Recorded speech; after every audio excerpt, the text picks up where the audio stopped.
Livro O Maravilhoso Nome de Jesus, de E.W. Kenyon. Capítulo 16. Comunhão e relacionamento. Fiel é Deus, pelo qual foste chamados para a comunhão de seu Filho Jesus Cristo, nosso Senhor. 1 Coríntios 1:9. O plano todo da redenção se concentra nesta maravilhosa palavra, comunhão. Pois o que significaria a redenção e a nova criação se ele não tivesse nenhuma comunhão com seus filhos? Os segredos do Senhor estão com aqueles que estão em comunhão com Ele. A razão pelo qual os crentes são incapazes de vir à palavra e desfrutar dos frutos e privilégios em Cristo é porque sua comunhão está quebrada, ou porque eles têm um tipo inferior de comunhão. A felicidade da casa está na comunhão entre os membros dessa casa. O fruto real da vida é a comunhão. Nunca haveria divórcio se a comunhão não tivesse sido quebrada por marido e mulher. Quando eles estão em comunhão, desejam ter filhos. Quando estão fora da comunhão, eles evitam até mesmo pensar nisso. Quando a comunhão está quebrada, eles simplesmente vivem juntos, eles se suportam um ao outro. O desejo de comunhão é a razão para o casamento, e a alegria da comunhão é frutificação no casamento.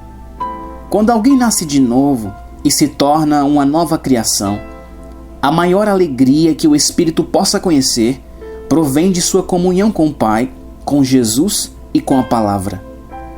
Uma coisa que quebra a comunhão no lar é um ato impensado, uma palavra ou um olhar rude. Isso machuca o coração, fere a natureza espiritual. A comunhão não é uma coisa mental, mas algo espiritual. A mente entra em harmonia com o espírito e melhora a comunhão. Quando a comunhão com o Senhor é quebrada, a Bíblia se torna um livro fechado que só condena e machuca. Esta é a razão pelo qual as pessoas que estão fora da comunhão não têm apetite pela palavra. Elas não têm nenhum desejo pela oração. Elas não podem usar o nome de Jesus com algum grau de contentamento ou de alegria. A natureza espiritual delas está entorpecida, como uma mão paralisada. O Espírito diz: o que temos visto e ouvido, anunciamos também a vós outros, para que vós igualmente mantenhais comunhão conosco. Ora, a nossa comunhão é com o Pai e com o seu Filho Jesus Cristo. Estas coisas, pois, vos escrevemos para que a nossa alegria seja completa. 1 João 1, 3 e 4. Você entende a diferença entre felicidade e alegria? A felicidade vem de uma associação correta. A alegria vem da comunhão com o Pai através da palavra. É uma estranha e doce experiência ter a oração respondida.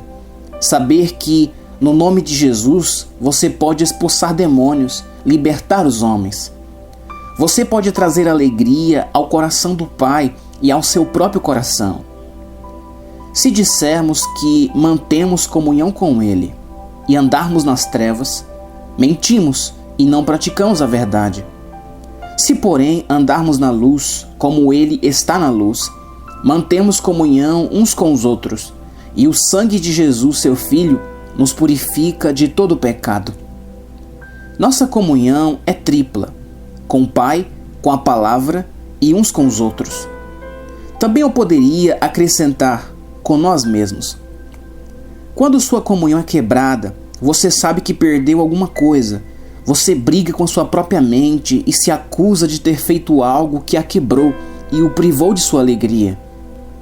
Se formos tão insensatos em dizer que não temos pecado ou que fizemos alguma coisa que quebrasse nossa comunhão, estaremos falando mentira, pois o Pai nunca remove sua comunhão de alguém que está andando na luz. 1 João 2, 8 e 9. Aquele que diz estar na luz e odeia seu irmão, até agora está nas trevas. Aquele que ama seu irmão permanece na luz e nele não há nenhum tropeço. Aquele, porém, que odeia a seu irmão está nas trevas e anda nas trevas e não sabe para onde vai. Seu espírito está na escuridão. Mas 1 João 1,9 diz: se confessarmos os nossos pecados, Ele é fiel e justo para nos perdoar os pecados e nos purificar de toda injustiça. 1 João 2,1. Estas coisas vos escrevo para que não pequeis. E se alguém pecar, temos um advogado para com o Pai, Jesus Cristo, o justo.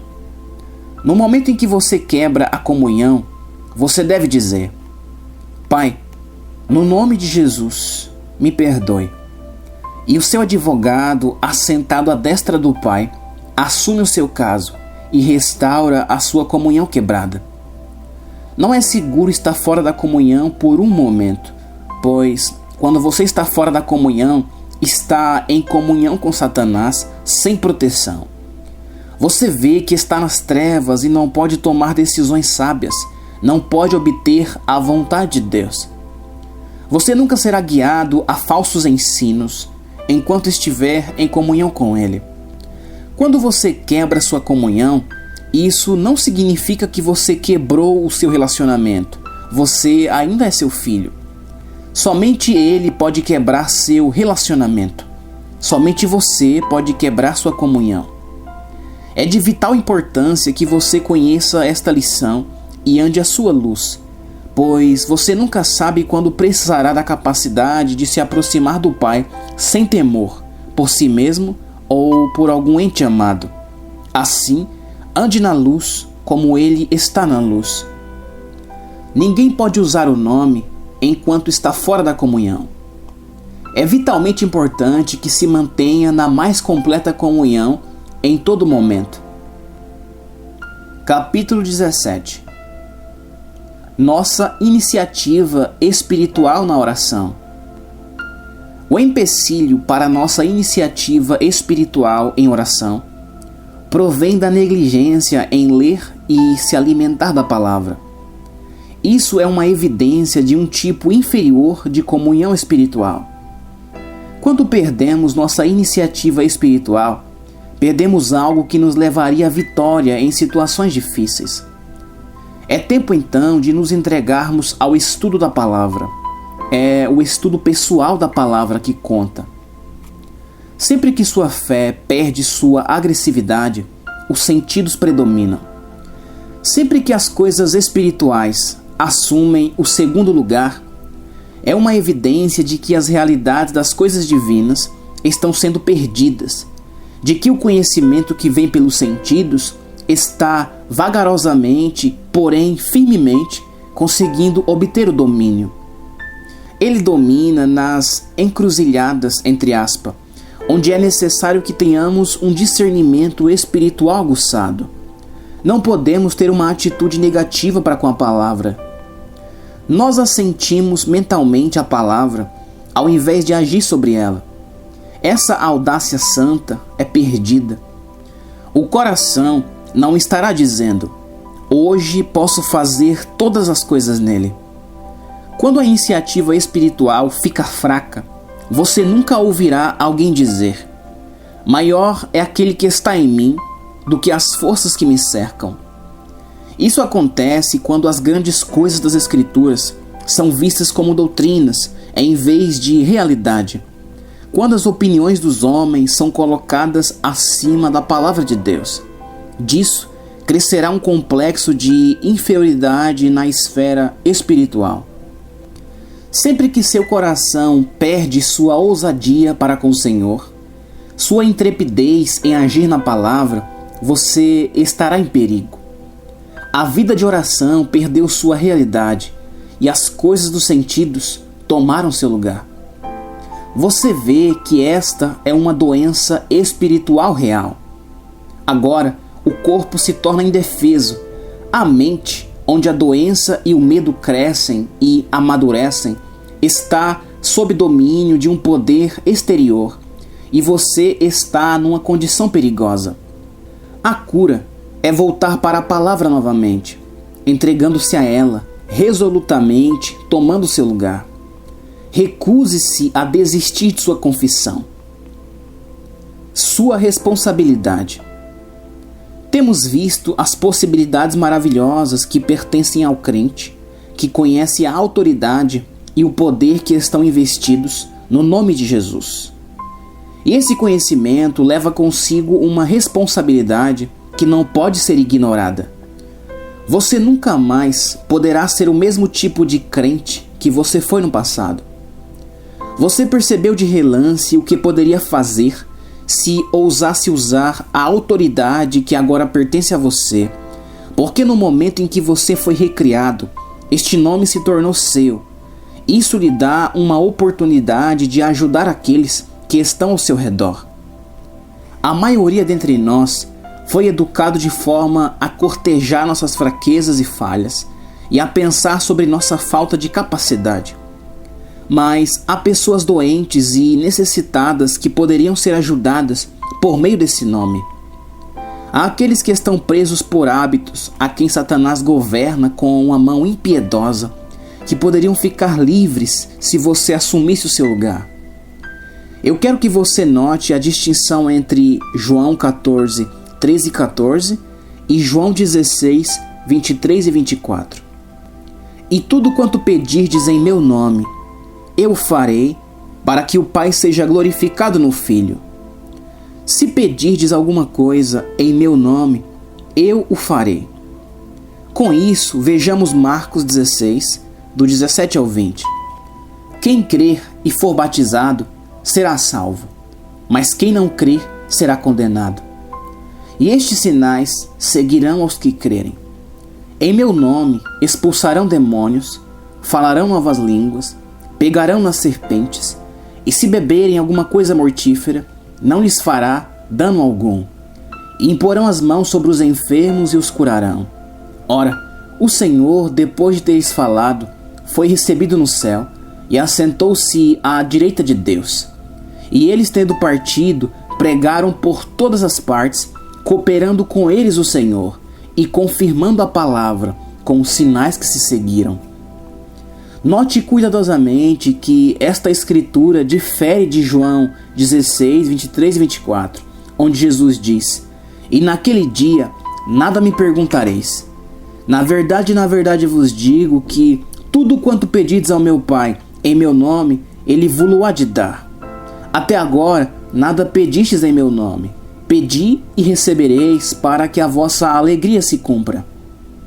Nessa escritura, você está orando ao Pai em nome de Jesus. Em seus louvores e petições, você vai ao Pai em nome de Jesus. Na outra escritura, você não está orando, mas está usando a autoridade do nome para curar os doentes, expulsar demônios e libertar homens e mulheres.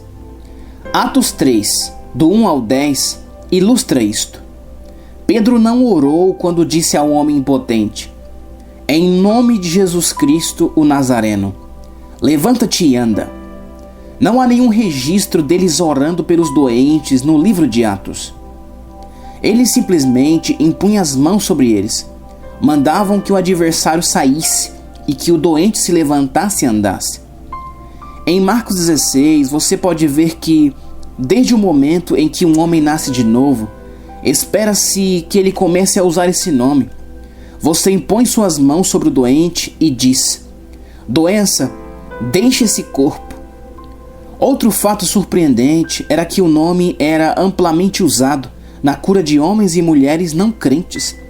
Esse, evidentemente, era o método de Deus de fazer propaganda do ministério. Assim, você pode impor as mãos sobre os não salvos.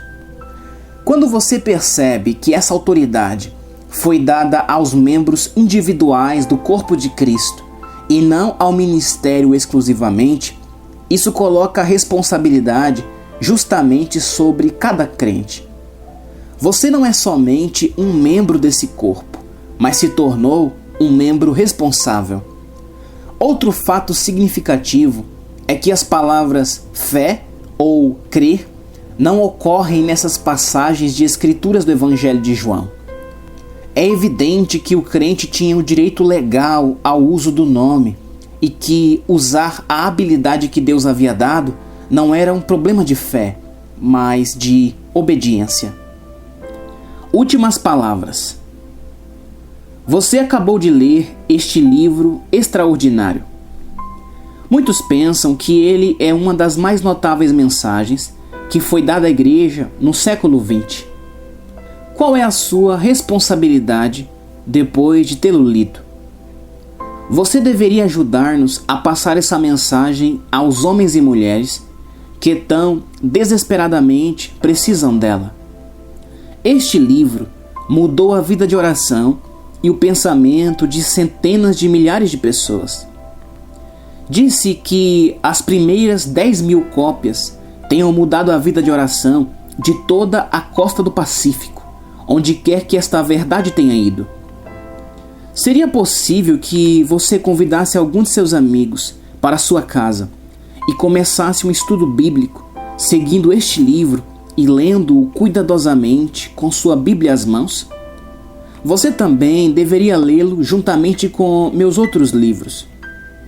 Se alguém entende o que está escrito neste livro, nunca precisará viver uma vida de derrota.